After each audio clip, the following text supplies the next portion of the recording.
ചോറിനോടൊക്കെ കഴിക്കാൻ പറ്റിയ നല്ലൊരു ചൈനീസ് ഡിഷായ ടൊമാറ്റോ എക്സ്റ്റേഫ്റ്റാണ് നമ്മളിന്ന് പ്രിപ്പയർ ചെയ്യുന്നത്.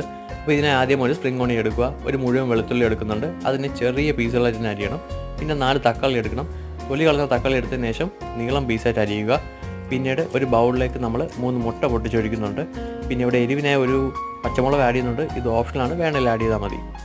അതിനുശേഷം തയ്യാറാക്കി വെച്ച മുട്ടയിലോട്ട് ഒരു 1/2 ടീസ്പൂൺ ഉപ്പിട്ടതിന് ശേഷം നല്ലോണം ഇളക്കുക. പിന്നീട് നമ്മൾ ഫ്രൈ പാനിലോട്ട് എണ്ണ ഒഴിച്ചതിന് ശേഷം ഈ തയ്യാറാക്കിയ മുട്ട ഒഴിച്ച് ഒരു ലോ ഫ്ലെയിമിൽ നല്ലോണം സ്റ്റിയർ ചെയ്ത് ഒരുവിധം പാകമായതിനു ശേഷം അതൊരു പ്ലേറ്റിലേക്ക് മാറ്റുക. പിന്നീട് ഇതേ ഫ്രൈ പാനിലോട്ട് തന്നെ എണ്ണ ഒഴിച്ചതിന് ശേഷം നമ്മൾ അരിഞ്ഞു വെച്ചിരുന്ന വെളുത്തുള്ളി, സ്പ്രിംഗ് ഓണിയൻ, ചില്ലീസ്, ടൊമാറ്റോ എന്നിവ ആഡ് ചെയ്ത് സ്റ്റിയർ ചെയ്യണം.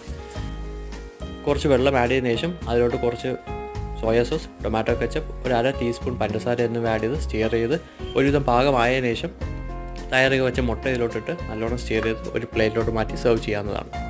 മസ്റ്റ് ട്രൈ ആണ്.